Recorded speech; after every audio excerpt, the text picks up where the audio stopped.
In this video, we demonstrate how to interact with our Minikube Kubernetes cluster.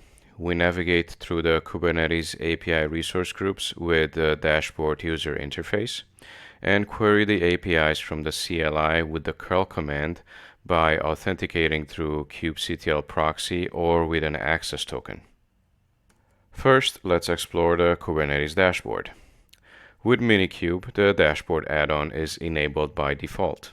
All we need to do is start it up with Minikube dashboard.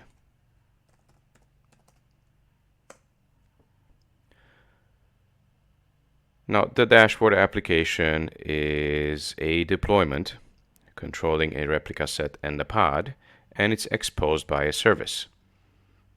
This way, it directly opens in our browser.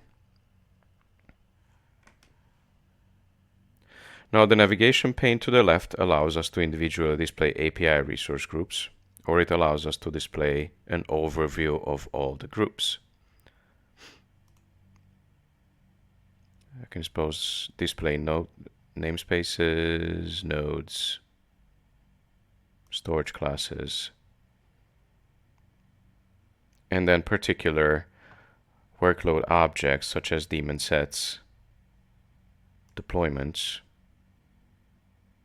pods, replica sets, and so on. Now I can pick workload per namespace, so I can move away from the default namespace into the kube system namespace. Or I could select all namespaces, overview,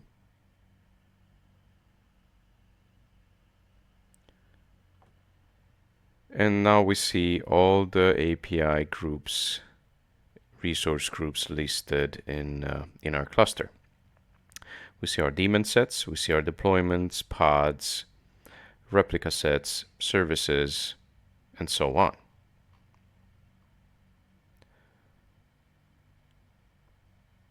Now for every resource, we see some of their configuration parameters, such as namespaces, labels, and so on, images. For daemon sets, we see the namespaces, and for deployment the same, for pods the same. For daemon sets, deployments, and other controller objects, we will see labels and label selectors. Then for pods, we also see their status. And if it's anything other than running, then that pod is in trouble. While troubleshooting, look for any unusual amount of restarts.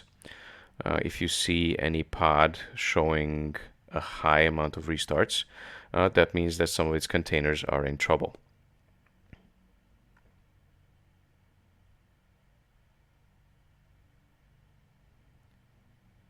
Now for services, we see their cluster IPs, and we see their endpoints listed as well, and so on. Now, aside from listing resources and displaying their details, we can also create applications and Kubernetes API objects through the dashboard. By clicking on the plus create button at the top right corner, we open the create interface with options to create from literal YAML or JSON content. We can create from a file, so we can upload an existing YAML or JSON file. Or we can just create an app with just a few clicks and a minimum amount of typing. All we need to do is type in the application's name, the image, the container image, the number of pods or replicas, and a few more config options, and then we're off to creating a new deployment. Now, another method of interacting with our Minikube cluster is through the Kubernetes CLI client kubectl. In reality, kubectl is only a script, a wrapper for curl. Curl is the actual tool doing all the talking with the API server, providing all authentication parameters when requested. Now, in order to prevent curl from having to authenticate at every single API call, we can initiate a proxy on the API server, and while the proxy is running, we can query the APIs without having to authenticate again. Now let's stop the dashboard and let's start the proxy with kubectl proxy.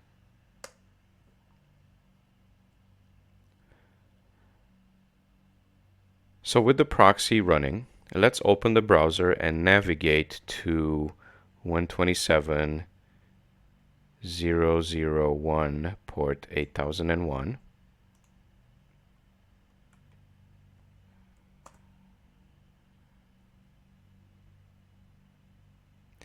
And it displays a list of API groups available on our server.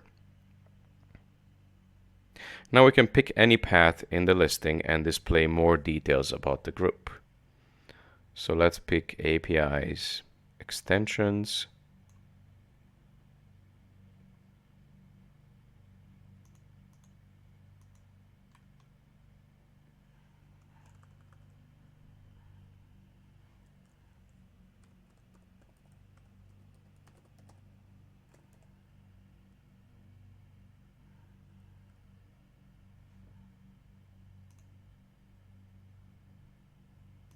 and we have a listing of the APIs extensions API group.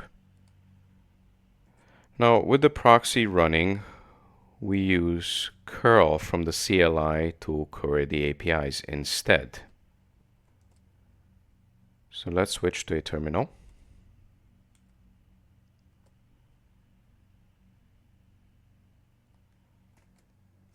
And let's curl to 127.0.0.1 port 8001.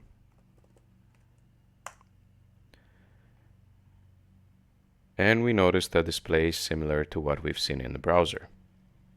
In fact, it's identical. And the same way with curl, we can pick any resource group. And we can append that to the curl.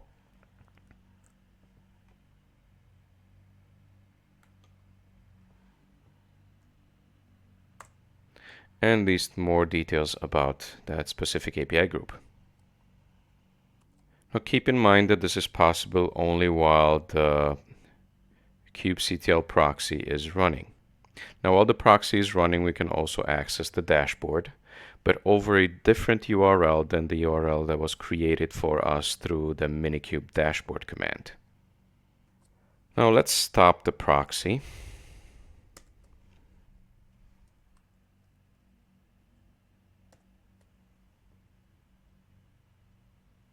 Now if we want to further query the APIs with curl, we need to provide an identifying token or keys and certificates to the API server. Now let's actually demonstrate that with a token. Let's first retrieve the token.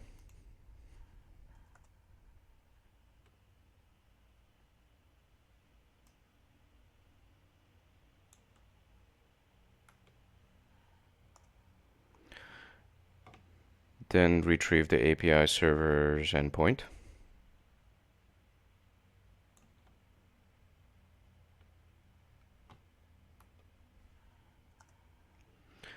And then finally query the API server.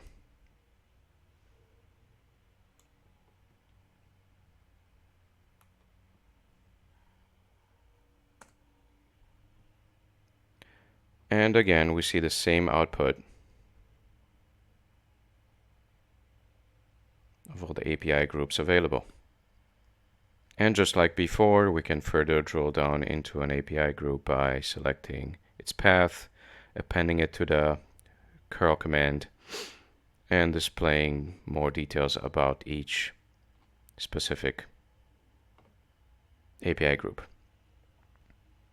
So now that we understand how to query the Kubernetes APIs in order to identify new API groups,